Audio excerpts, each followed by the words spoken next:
Hello बच्चों, चलिए प्रश्न को पढ़ते हैं। दो अलग अलग पदार्थों से बने दो एक समान गोलों के द्रव्यमान तथा त्रिज्याएं असमान हैं। इसको एक खुरदुरे नत तल पर समान ऊंचाई से स्थिर अवस्था से छोड़ा जाता है।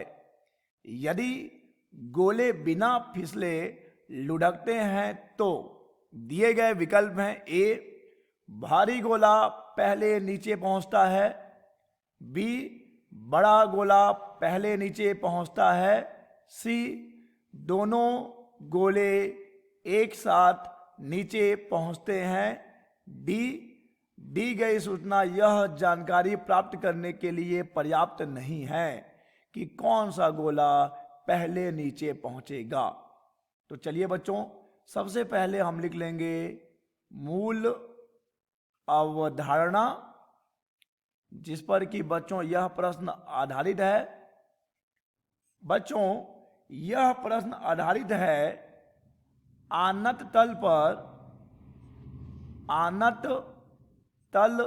पर गोले की आनत तल पर गोले की लोटनी गति पर। आनत तल पर गोले की लोटनी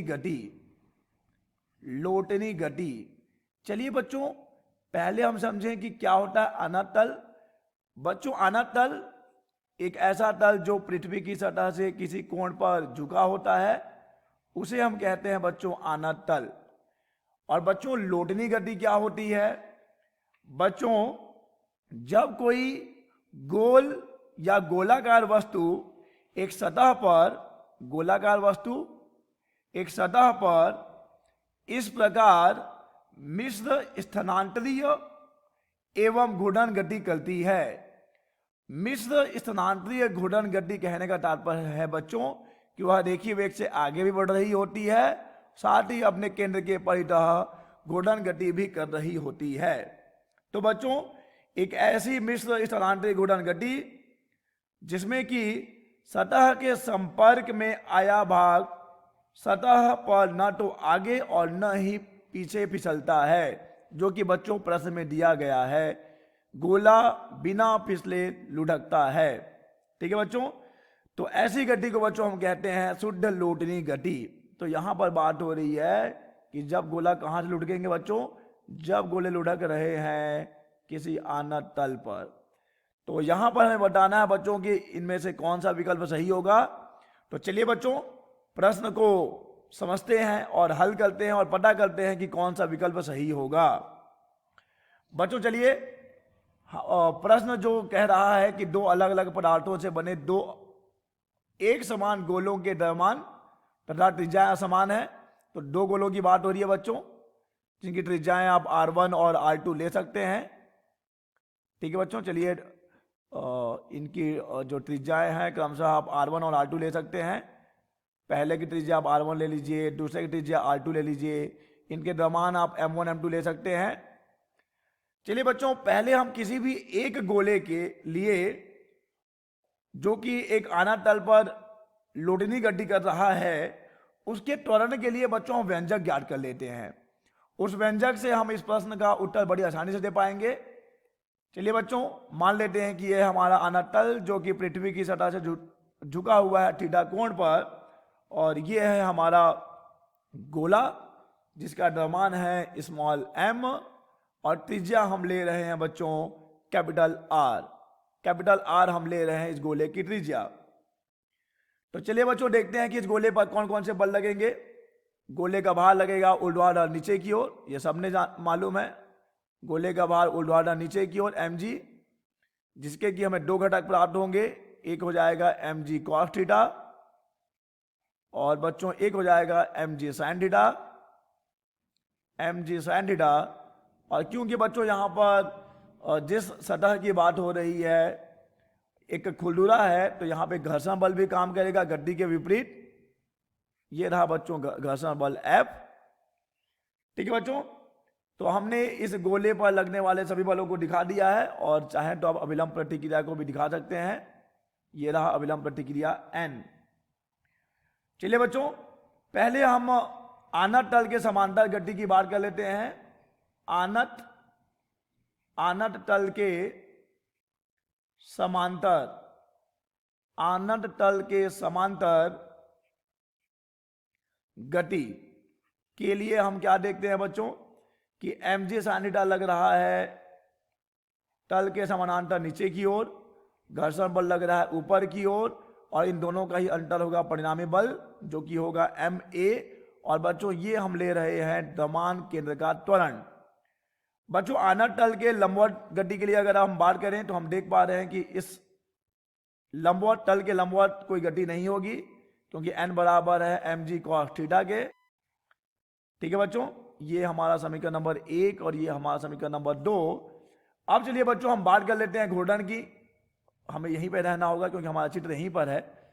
तो बच्चों देखिए कि इस गोले पे जितने भी बल लग रहे हैं, n लग रहा है जो कि उसके केंद्र से जा रहा है, तो यह कोई घूर्णन उत्पन्न नहीं कर सकता। mg sin थीटा भी केंद्र से जा रहा है, तो यह भी कोई घूर्णन उत्पन्न नहीं करेगा। भार भी बच्चों कहाँ से जा रहा है, उसके केंद्र से जा रहा है, तो यह भी कोई घूर्णन उत्पन्न नहीं करेगा। mg cos थीटा भी केंद्र से ही गुजर रहा है, तो इसका भी कोई घूर्णी प्रभाव नहीं होगा। बस बच्चों यहाँ पर बात होगी घर्षण बल की, जो कि उस गोले को घूर्णी गति प्रदान करने वाला है। ठीक है बच्चों, और हम जानते हैं कि घूर्णी गति में जो हमारा बल आघूर्ण हो जाएगा, बल आघूर्ण कितना हो जाएगा बच्चों, बल आघूर्ण हो जाएगा बल गुणा त्रिज्या। क्योंकि देखिए बच्चों बल आघूर्ण का सूत्र होता है बल और लंबवत दूरी, तो यहां बल लग रहा है F और ये जो दूरी है बच्चों वह गोले की त्रिज्या ही है।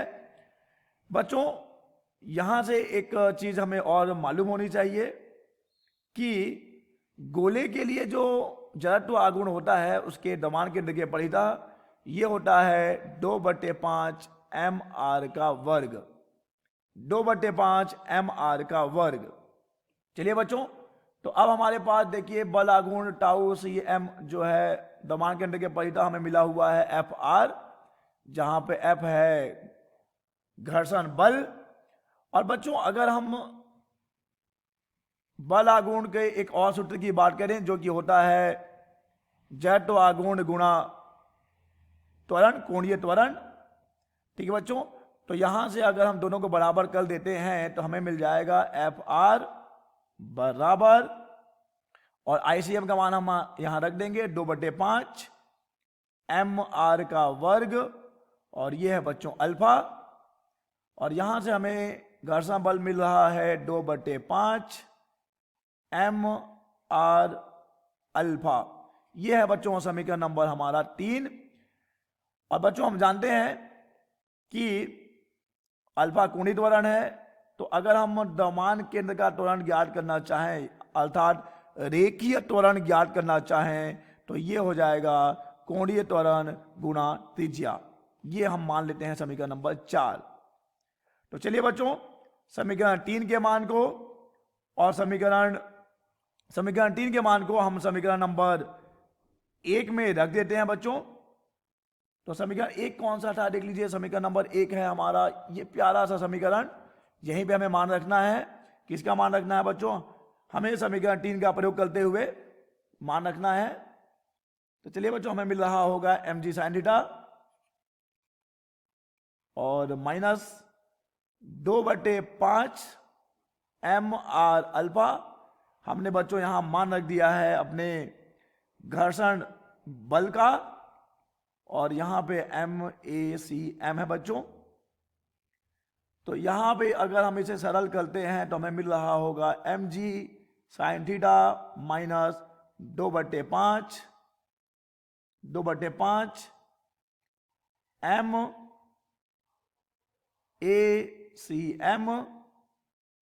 बराबर MACM।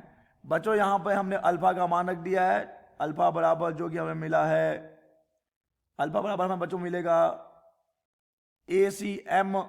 ACM बटे R, जिससे कि यहां से R और R की कहानी खत्म हो गई थी।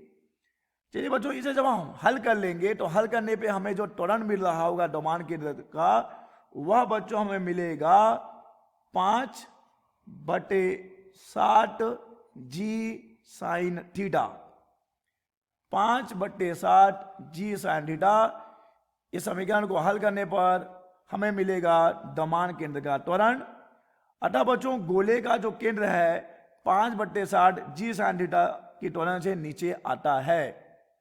और बच्चों इस सूत्र की सहायता से इस प्रश्न का उत्तर देना बहुत ही आसान हो जाता है। m/60 जी साइन थीटा, ये है बच्चों त्वरण। और हम देख रहे हैं बच्चों कि त्वरण न तो द्रव्यमान पर निर्भर करता है, न तो गोलों की त्रिज्या पर निर्भर करता है।